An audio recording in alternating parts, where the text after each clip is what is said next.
సైలెంట్లో పెట్టండి. ఏం చెప్పాను సోదరులారా? హదీసులో అల్లాహ్కే నబీ సల్లల్లాహు అలైహి వసల్లం సెలవిచ్చారు, అల్ ఉలమాఉ వరసతుల్ అంబియా.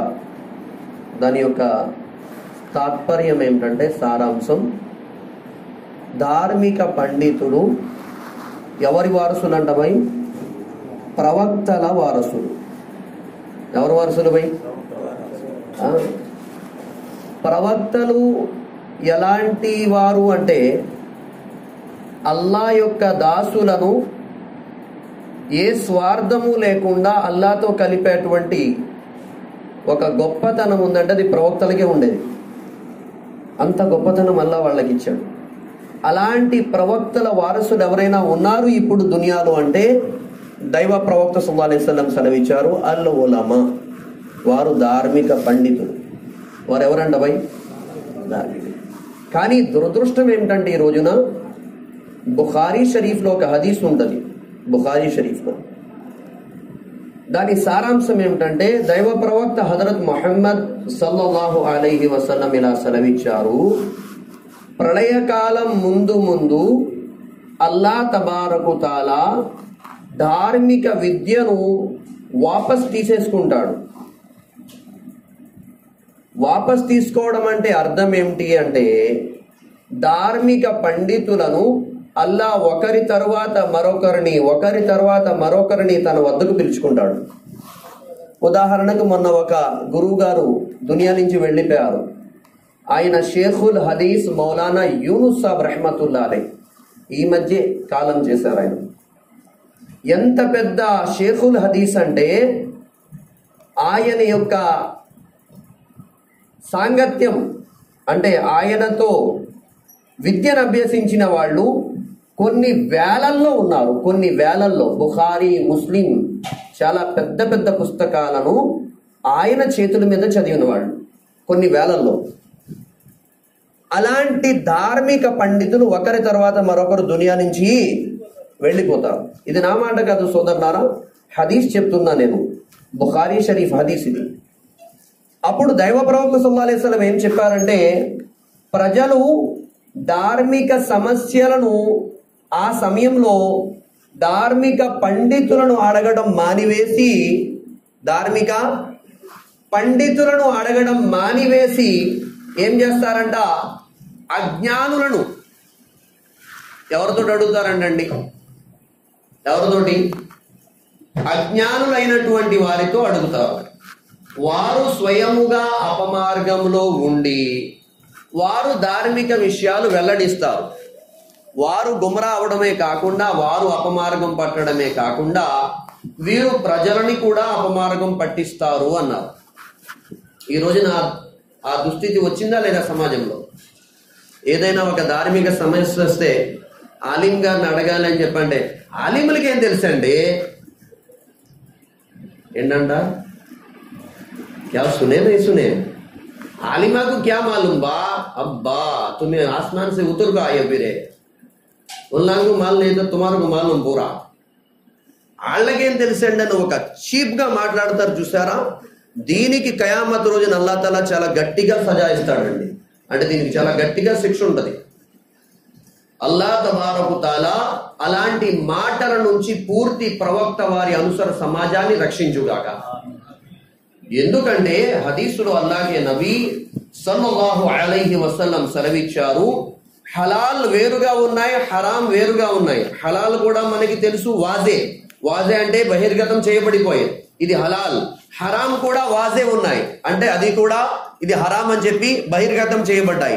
దైవ ప్రవక్త సల్లల్లాహు అలైహి వసల్లం సెలవిచ్చారు, కొన్ని ఎలా ఉన్నాయంటే అది హరామా హలాలా అనేది తెలీదు ఎవరికి?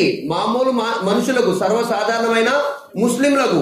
అల్లాహ్కే నబీ అన్నారు, అలాంటి విషయాలు మీరు ధార్మిక పండితులతో అడిగి తెలుసుకోండి. ఎవరితో అడిగి తెలుసుకోమన్నారు ప్రవక్త గారు? ధార్మిక పండితులు. సోదరులారా, ధార్మిక పండితుడి యొక్క విలువ మామూలు విలువ కాదు. దైవ ప్రవక్త హజరత్ ముహమ్మద్ సల్లల్లాహు అలైహి వసల్లం సెలవిచ్చారు, ప్రజలారా మీ అందరి మధ్య నేను ఎలాగైతే ఉన్నతమైన దర్జాను కలిగి ఉన్నాను, అలాగే సర్వసాధారణమైనటువంటి ముస్లిముల మధ్య ఒక ధార్మిక పండితుడు అలాంటి ఉన్నతమైన ఘనత కలిగి ఉన్నాడు అన్నారు.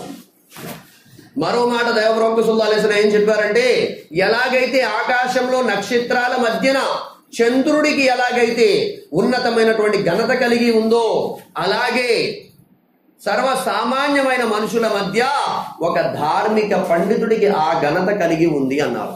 అందుకే హదీసులో అల్లాహ్ నబీ సల్లల్లాహు అలైహి వసల్లం ఏమన్నారు, ఒక శైతాన్కి 1000 మంది ఆరాధన చేసేటువంటి ఆబీద్ అంటే ఆరాధకుల కంటే ఒక్క ఆలిం చాలా భారమైనోడు అన్నారు దైవ ప్రవక్త సల్లల్లాహు అలైహి వసల్లం. ఎవరు భారమైనోడు అంట బాబాయ్? ఆలిం భారమైనోడు. ఆరాధికుడు చాలా ఈజీగా గుమరా అయిపోతాడు, చాలా ఈజీగా పడిపోతాడు, ఫట్మన్ అడిపోతాడు. ఆలిం అలా పడ్డు కదా, ఆలోచించాడు, ముందు ఆలోచించాడు, వెనక ఆలోచిస్తాడు. ఖురాన్లో ఏముంది, హదీసులో ఏముంది, ముఫస్సిరీన్ ఏం చెప్పారు, ముహద్దిసీన్ ఏం చెప్పారు, సీరత్ ఏం చెప్తుంది, మొత్తం చూసుకుంటారు. అందుకోసం ఏమిటి, ధార్మిక సమస్యలు ధార్మిక పండితులతో అడగాలి. ఎవరితో అడగాలి భయ్? ధార్మిక పండితుడు అంటే మళ్ళీ ఎవరు పడతారు కాదండి. ఒక ఏమంటారు, మంచి బట్టలు వేసుకొని నీట్గా టోపీ గడ్డం పెట్టేశాడు, మంచి వీడియో ఎదరంగా ఎట్టుకున్నాడు, బయాన్ చేస్తున్నాడు, ఎవరో ప్రశ్న అడుగుతున్నాడు, ఈయన జవాబు ఇస్తున్నాడు, దన్ దన్ దన్ దన్ దన్. అలా కాదండి. ధార్మిక పండితుడు అంటే అతడికి ఒక గురువు ఉంటాడు, అతడికి ఇంకో గురువు, అతడికి ఇంకో గురువు, అతడికి ఇంకో గురువు, అతడికి ఇంకో గురువు. ఈ లింకు అల్లాహ్కే నబీతో కలుస్తుంది. ఇది ధార్మిక పండితులు వాళ్ళండి. అంటే వీళ్ళ విద్యని ఆ గురువు, ఆయనకి నేర్పిన గురువు, ఆయనకి నేర్పిన గురువు, అలా వెళ్తూ వెళ్తూ బుఖారీ, అలా వెళ్తూ వెళ్తూ అబ్దుల్లా ఇబ్న్ ముబారక్, అలా వెళ్తూ వెళ్తూ అలా పైకి పైకి వెళ్తూ వెళ్తూ నబీతో కలుస్తుంది, సహబాలతో కలుస్తూ నబీతో కలుస్తుంది.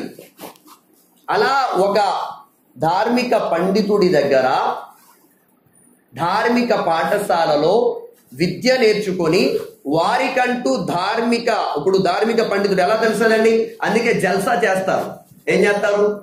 జల్సా అంటే మనోడు తెలియక చాలా మంది ఇస్తిమా అనుకుంటారు. ఇస్తిమా కాదండి. ఈయన ధార్మిక పండితుడు అయ్యాడని చెప్పి ఆ మదర్సాలో ఎవరైతే పెద్దలు ఉన్నారో అతడికి అమామా కట్టి అతడికి అందరి ముందు కూడా చూపిస్తారు, ఇతను ధార్మిక పండితుడు, మీకేమైనా ధార్మిక విషయాలు పరిష్కారం కావాలంటే ఇతనితో మీరు మీ సంబంధాలు పెట్టుకోండి అని చెప్పి.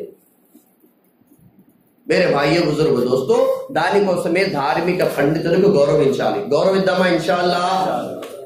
శైతాన్ ఏం చేశాడంటే ఉమ్మత్ని ఎలా అపమార్గం పట్టించాలా అని చెప్పి ప్లాన్ వేసాడు.